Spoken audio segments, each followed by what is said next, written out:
레위기 23장 15절에서 17절입니다.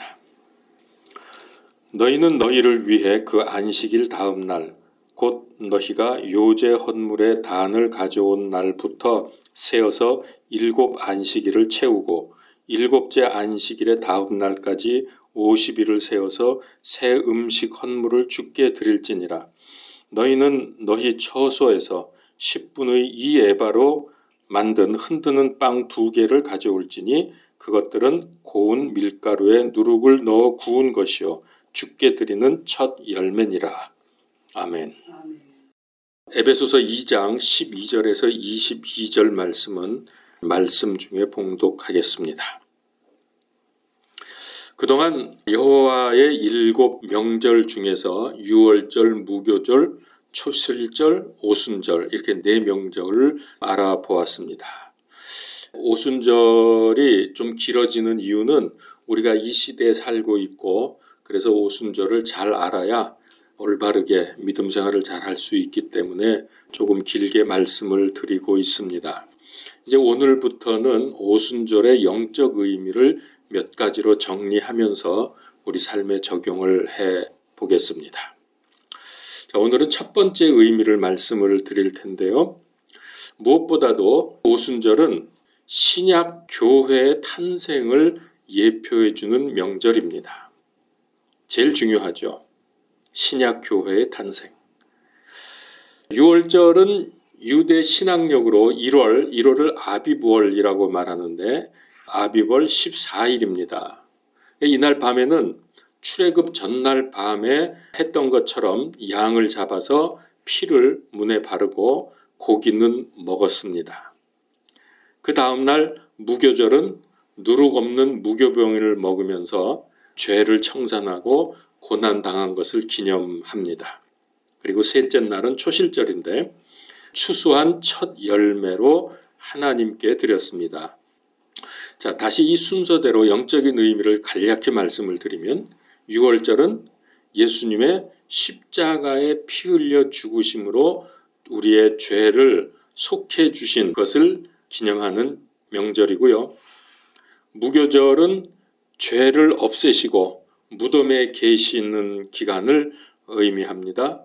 그리고 초실절은 수확물의 첫 열매 한 단을 드렸는데 이것은 예수님의 부활을 예표하는 절기입니다. 고린도전서 15장 20절에 이제 그리스도께서 죽은 자들로부터 일어나사 잠든 자들의 첫 열매가 되셨도다 라고 하셨죠. 이게 바로 초실절에 관한 말씀입니다. 부활하신 예수님을 직접 목격한 제자 120명이 다락방에서 예수님의 명령에 따라서 일심전심으로 기도를 했는데 그렇게 하면서 10일째 되는 날 성령님께서 임하시는 큰 역사가 있었습니다. 이때가 예수님께서 부활하시고 50일째 되는 날, 그래서 오순절이라고 이름이 붙었습니다. 구약에서는 오순절보다는 칠칠절이라고 표현을 합니다. 초실절로부터 해서 7주간 7날을 7번 지낸다 그래서 칠칠절이라고 하고 그 다음 날을 지키는 날입니다. 자, 이날 성령 충만해진 제자들이 예루살렘 거리로 나가서 담대하게 예수 그리스도의 복음을 전했고 이때 무수한 사람들이 회개하고 돌아오면서 드디어 인류 최초의 예루살렘 교회가 탄생을 했습니다. 2000년 전이죠. 하나님께서 오순절로 예표하신 교회가 성령님의 역사로 시작이 된 것입니다. 자, 요거에 대해서 조금 더 보면은요. 오늘 레위기 23장 17절에 너희는 너희 처소에서 10분의 2 에바로 만든 흔드는 빵, 요거 요제죠. 빵 2개를 가져올지니 그것들은 고운 밀가루에 누룩을 넣어 구운 것이요 주께 드리는 첫 열매니라. 자, 여기에 중요한 의미들이 좀 들어 있습니다. 먼저 빵 2개를 드렸다고 했는데요. 이거는 이 2개는 유대인과 이방인을 의미합니다. 그게 같이 드려졌기 때문에 이 교회 안에서 이제 장차 예수님 오셔서 교회가 세워지게 되면 예수 그리스도 교회 안에서 유대인과 이방인이 하나가 된다는 것을 뜻합니다. 그러나 구약 시대에는 이 둘이 엄격하게 구분이 되었습니다. 그러다가 성령님의 역사로 탄생한 신약 교회에서는 구원받은 한 공동체가 됩니다. 자, 여기 초실절에는 첫 열매 한 단을 드렸고 오순절에는 이 첫 열매를 그냥 한 단으로 드린 게 아니라 빵으로 만들어 드렸습니다. 자, 여기서 우리가 생각할 거는 빵으로 만들어 드렸다고 하는 것은 왜 그랬을까? 왜 첫 열매를 굳이 빵으로 만들어서 드렸을까? 어떻습니까? 빵을 만들려면 곡식 그대로는 안 되죠. 어떻게 해야 됩니까? 빻아서 가루로 만들어야 합니다. 빵은 유대인과 이방인을 의미한다고 했는데요. 우리 인간들은 다 죄인들이기 때문에 이 전부 가루가 돼야 됩니다. 우리의 본래 그 모습대로는 안 되고요. 이게 전부 가루처럼 빠져가지고 내 모습, 내 과거의 죄된 상태, 이게 전부 다 없어져야 되고 무너져야 됩니다. 그래서 이 곡식을 전부 가루로 빻아가지고 빵을 만드는 거죠. 이 일로 인해서 유대인과 이방인이 하나가 된다는 겁니다. 초실절에는 한 단을 그대로 드린 이유는 뭐냐면 초실절은 의미가 뭐라 그랬죠? 예수님의 부활. 첫째 날은 십자가의 죽음, 둘째 날은 무덤에 묻히심, 셋째 날 초실절은 예수님의 부활. 부활을 의미하기 때문에 이 첫 열매 드리는 게 예수님은 죄가 없으시잖아요. 죄가 없기 때문에 그걸 굳이 빻아서 빵으로 만들어서 불에다 구울 필요가 없는 겁니다. 그래서 그때는 한 단을 그대로 드리게 됩니다. 그러니까 그런 차이가 있는 거죠. 그리고 나서 이제 예수님의 부활로 말미암아 교회가 세워졌는데 구원받은 사람으로서 교회의 일원이 되기 위해서는 빠져야 된다. 우리의 옛 모습을 버려야 된다. 라고 하는 것을 말씀을 해주고 있습니다. 이렇게 하면서 유대인과 이방인이 그리스도 안에서 이제는 하나가 되는 것입니다. 자, 오늘 본문 말씀 에베소서 2장 12절에서 22절 말씀을 보겠습니다. 그때 너희는 그리스도 밖에 있었고 이스라엘 연방 국가 밖에 있던 외인들이며 약속의 언약들에서 분리된 낯선 자요 세상에서 소망도 없고 하나님 밖에 있던 자들이었으나 한때 멀리 떨어져 있던 너희가 이제는 그리스도 예수님 안에서 그리스도의 피로 가까워졌느니라.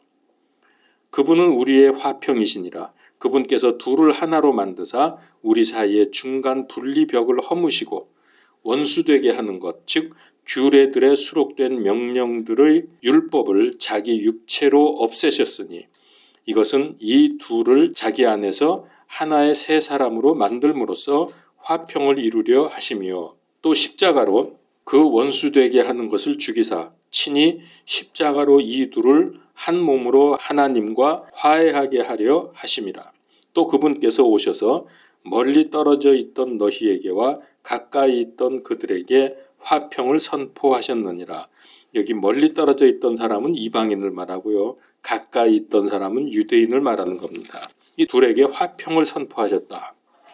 그분을 통하여 우리 둘이 한 성령을 힘입어 아버지께로 나아감을 얻나니 그러므로 이제 너희는 더 이상 낯선 자와 외국인이 아니요 오직 성도들과 더불어 동료 시민이요 하나님의 집 안에 속한 자들이며 또 사도들과 대언자들의 기초 위에 세워진 자들이니라. 예수 그리스도께서 친히 으뜸 모퉁이 돌이 되시나니 그분 안에서 모든 건물이 꼭 맞게 함께 뼈대를 이루어 주 안에서 한 거룩한 전으로 자라가고 그분 안에서 너희도 성령을 통해 하나님의 처소로 함께 세워져 있느니라. 아멘. 지금 이 말씀이 전부 그리스도 안에서 그리스도의 피로 말미암아 유대인과 이방인이 하나가 된다. 화해가 되었다. 화평을 이루었다. 이 말씀을 하고 계십니다. 자, 그래서 교회는 이제 민족적인 것뿐만 아니라 남녀노소, 빈부 귀천, 학식의 유무 관계없이 하나가 되어야 합니다. 믿는 사람은 누구든지 와서 한 몸을 이루어야 합니다. 이게 성경의 정신입니다. 그러니까 교회 안에서 차별이 있다든지 계급이나 계층이 있다든지 벽이 있다든지 이러면 그건 교회가 아니죠. 그건 잘못된 거죠. 그런데 오늘날 교회 안에 이런 일들이 많이 있다는 겁니다.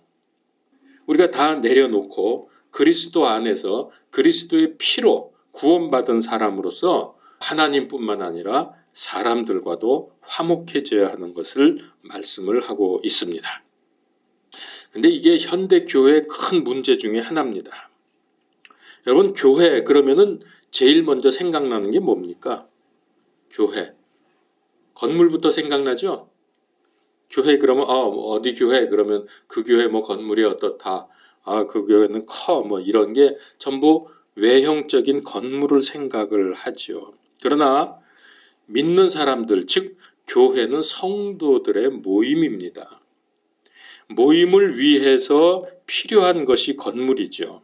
자, 다시 말합니다. 교회는 건물이 아니고 믿는 사람들의 공동체다라고 하는 것을 꼭 기억해야 합니다. 자, 그래서 이 교회의 개념이 무엇인가를 정확히 알았으면 교회와 교회 생활에 잘 적용을 해야 하겠죠. 자, 오늘날 교회들이 건물 크기와 치장에 너무 많은 돈을 쳐바르고 있습니다. 수백억, 심지어는 수천억 건물, 그리고 어마어마한 장비, 비품, 어마어마한 그런 것들 최고가품으로 집어넣어 놓고 있습니다. 그러면서 하는 말이 교회에 그러면 나쁜 걸 넣냐? 최고를 넣어야지. 이러면서 아주 어마어마한 비품들, 심지어 뭐 어느 교회는 올겐 하나를 뭐 억대짜리를 집어넣었다고 그렇게 폼을 잡는데 전도 선교보다는 그런 쪽으로 뭐 그렇게 해서 사람들이 더 많이 모일 수는 있는지 몰라도 과연 그게 하나님 앞에서 올바를까? 어쩌면은 하나님의 눈으로 볼 때는 가증한 것일 수도 있다는 겁니다. 다시 말합니다. 건물은 모이기 위한 장소이지요. 결코 건물 자체를 화려하고 대단하게 만들어서 그걸 통해서 하나님을 기쁘시게 할 수는 없습니다. 물론 교회당은 깨끗하고 정돈되고 아름답게 꾸미는 것은 당연합니다. 그런데 하나님께 예배 드리기 위해서 단정하고 정돈된 모습이 아니라 그런 걸 통해서 인간의 자랑이 드러난다면 그건 문제죠. 왜 이런 현상이 일어납니까? 왜 오늘날 교회들이 이렇게 하죠? 건물은 교회가 아닌데 사람들은 교회 그럼 자꾸 건물을 생각하니까 그래서 그런 현상이 일어나는 거예요. 그게 문제입니다. 근데 이런 비판은 어제 오늘의 문제는 아니죠. 중세에 들어오면서부터 계속되어 왔습니다. 중세기 천주교 성당들을 짓는데 그 어마어마한 규모와 그 화려함과 그런 것들은 우리가 상상할 수 없을 만큼 대단합니다. 수십 년 걸리고 어떤 성당은 수백 년 걸려서 짓는 교회도 있습니다. 저 남미 쪽에 어느 교회 제가 이름은 지금 잘 모르겠는데 수백 년 전부터 시작을 해가지고 지금도 완성이 안 돼서 짓고 있는 성당이 있습니다. 그거 아마 혹시 사진에서 보셨는지 모르겠지만은 그러고 있어요. 그 내부 사진을 보면은 금은 보석으로 장식을 하고 아주 복잡하고 얼마나 화려한지 그걸 자랑을 합니다. 그래서 그걸 관광지로 만들어 놨어요. 그쪽에 가면 누구나 한 번씩 가서 거기 봐야 되고 사진을 찍고 와야 됩니다. 이게 도대체 뭡니까? 그러다 보니까 알맹이는 없어져요. 겉으로만 자꾸 치장을 하니까. 그러니까 어떻게 됩니까? 마리아에게 기도하고 성인들에게 기도하는 이런 이상한 교리들을 만들어가지고 그리고 면죄부나 팔아먹고 그래서 하나님께서 견디다 못해서 종교개혁을 일으키신 거 아닙니까? 그런데 얼마 못 가서 개혁교회조차도 다시 천주교의 잘못을 따라하면서 건물, 교인 수, 헌금 액수 뭐 이런 외형적인 것에 치중을 하면서 우상 숭배를 하고 있는 겁니다. 그게 우상이죠. 건물이 하나님이죠. 자, 이런 교회들의, 여러분 생각해보세요. 이런 교회들의 돈 없는 사람, 허름하게 차린 사람이 발을 들여놓을 수 있을까요? 거기 들어가서 형제를 느끼면서 기쁨으로 신앙생활 할 수 있을까요? 허름한 차림의 사람이 들어가게 되면 반가워하고 환영하는 게 아니라 피하고 직원들에게 왜 저런 사람이 우리 교회에 들어왔느냐 화를 냅니다. 근데 실제로 이런 일들이 많이 일어났어요. 지금도 일어나고 있습니다. 냄새가 좀 난다 그러면 자꾸 피하고 좀 참으면 되는데, 교회가 어떤 것이다, 교회는 어떻게 해야 된다, 이런 것들에 대해서 성경적 이론은 매우 잘합니다. 성경 공부를 많이 하니까 요즘 교인들이. 그런데 그게 전혀 현실에서는 적용이 되질 않습니다. 예화를 하나 들어보죠. 이것도 우리나라 교회 얘기를 하면은 또 좀 그럴 수 있으니까 미국에 있는 예를 좀 들어보겠습니다. 너무나 잘 아는 건데, 백인들만 모이는 교회에 어느 주일날 흑인이 여행을 하다가 주일이 되니까 그 교회에 찾아 들어갔어요. 백인들만 있는데 이제 흑인이 들어간 거죠. 주일 지키려고. 그랬다가 쫓겨났습니다. 여기 흑인 못 들어온다고. 그래서 문 밖에 계단에서 울고 있었는데 어떤 사람이 오더니 울지 마라. 나도 이 교회에서 쫓겨났단다. 그래서 누군가 하고 보니까 예수님이라더나 그런 얘기가 있습니다. 예수님도 그 교회에서 쫓겨났다고. 자, 우리가 오순절 기간에 살면서 오순절을 배우는 우리는 성경적인 교회가 무엇인지를 잘 알아야 될 뿐만 아니라 우리 삶에, 우리 교회에 제대로 적용을 해야 됩니다. 때로는 좀 불편해도 참을 수 있고, 성경적 교회의 정신을 실현하기 위해서 조금 힘들어도 감당하고 좀 그런 모습이 있어야죠. 자, 다시 성경으로 돌아가면은, 근데 이 오순절에 드리는 빵, 2개의 빵을 드린다 그랬죠? 여기에는 누룩을 넣었습니다. 이거를 기억을 해야 됩니다. 무교절의 빵은 누룩을 넣지 못하도록 되어 있죠. 근데 오순절에 드리는 빵은 누룩을 넣습니다. 이건 또 무슨 이유인가 하는 것을 아는 것이 또 우리 신앙에 아주 중요합니다. 크게 2가지 이유가 있는데요. 우리가 잘 아는 대로 첫 번째는 누룩은 죄를 의미합니다. 부풀게 하면서 사실은 그게 발효되는 게 어떤 면에서는 상해가는 거죠. 물론 이제 좋게 발효가 되는 거지만은. 그래서 누룩은 죄를 의미합니다. 왜 그러면은 오순절에 드리는 빵에는 죄를 의미하는 누룩을 넣었을까? 사람이 예수님을 믿고 구원은 받았지만은 죄를 계속 집니다.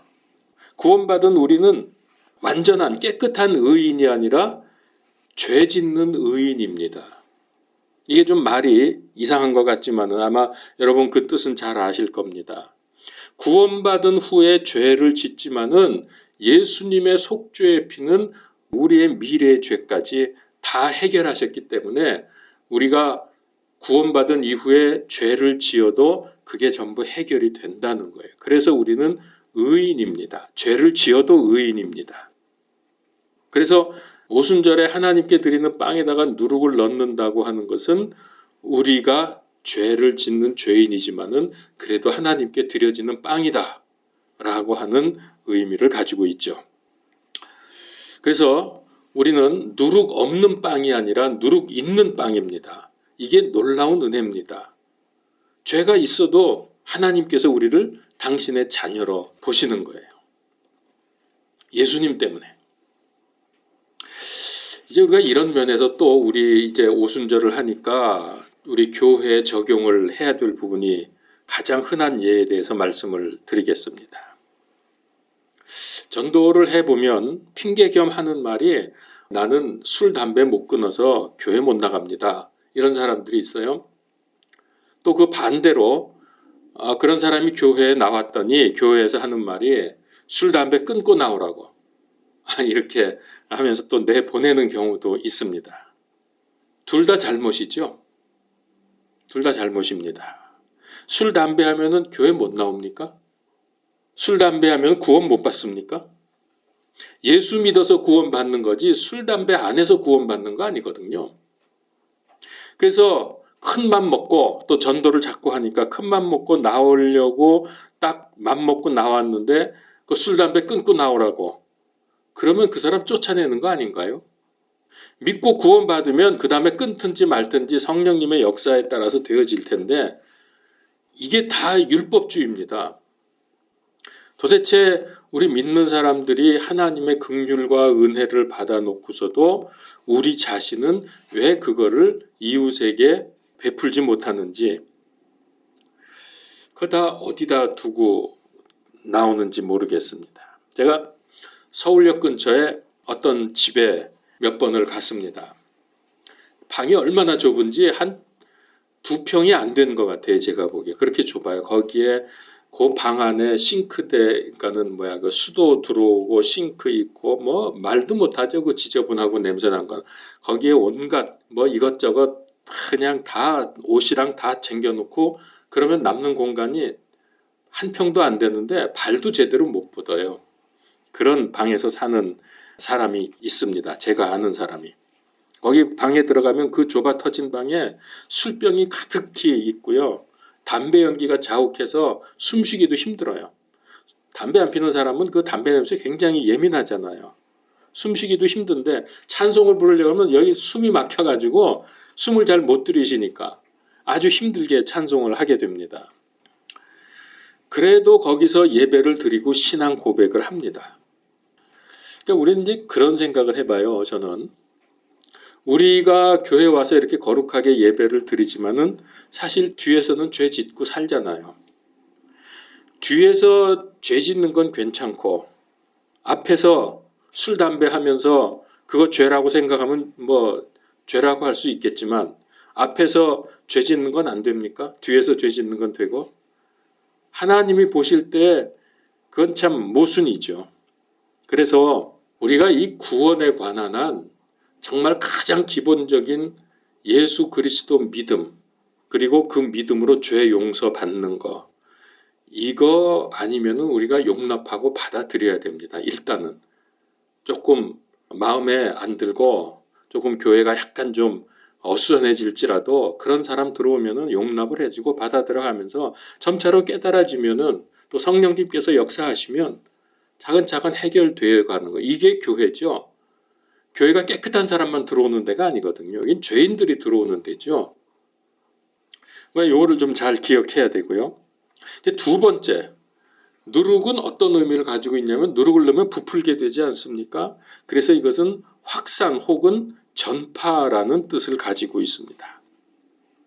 그래서 무교절에는 무교병을 먹었지만 예수님께서 죄를 해결하셨다는 의미에서 그러나 오순절, 이 교회 시대 기간에는 누룩이 있는 빵을 먹습니다. 그래서 무교병은 죄 없으신 예수님을 상징하고요. 그러나 오순절에 드리는 이 2개의 빵에는 누룩을 넣었는데 교회의 복음이 전파되고 확산되는 것을 예표합니다. 복음이 어디까지 확산되죠? 사도행전 1장 8절 땅끝까지. 언제까지? 마태복음 28장 20절 세상 끝날까지. 주님 재림하실 때까지. 생명의 복음이 확산될 때 많은 방해와 핍박이 있었습니다. 그러나 성령님의 역사로 멈추어지지 않고 계속 확산되어서 결국 오늘날까지 복음이 전해졌고 우리도 이 복음을 받게 된 것입니다. 그래서 이 복음은 앞으로도 계속해서 확산되어야 합니다. 오순절 기간 중에 살고 있는 우리는 복음 전도와 선교가 최대의 사명입니다. 가장 중요합니다. 가장 우선순위입니다. 제가 지난주 그리스도인들은 모두 전도자고 선교사다라고 말한 이유가 이겁니다. 이미 말씀드린 대로 지금 마지막 때인데 그러니까 오순절 기간의 마지막 부분이거든요. 지금 우리가 살고 있는 이때에는 더욱더 그렇습니다. 이제 곧 하나님께서 복음의 문, 전도의 문을 선교의 큰 문을 여실 텐데 지금 준비하고 대기하고 있다가 하나님의 명령이 떨어지면 복음의 문, 전도의 문이 열리게 되면 지체 없이 뛰어나가서 사람들을 살려야 합니다. 그럼 지금은 안 하는 거냐? 아니죠. 지금도 해야죠. 당연히. 우리 교회가 요즘에 주일과 수요일 전도 나가는 이유가 단순히 복음을 전하는 것, 그게 중요하지만은 복음 전하기 위해서 나가는 것뿐만이 아니라 이제 마지막 때 하나님께서 전도의 문을 여실 때에 그때를 준비하는 훈련인 것을 명심해야 됩니다. 그때 잘하려고 하면 지금 전도하면서 전도의 경험을 쌓고 전도하는 그런 열정을 가지고 그렇게 해서 준비를 하는 거죠. 그래서 지금 우리가 이렇게 전도하는 것이 매우 중요한 겁니다. 지금 우리가 전도하지 않으면 그때 가서 제대로 할 수가 없거든요. 이제 멀지 않습니다. 사명을 잘 감당해서 하나님께 큰 영광 돌리시고 크고 많은 상급을 받으시기를 축원합니다.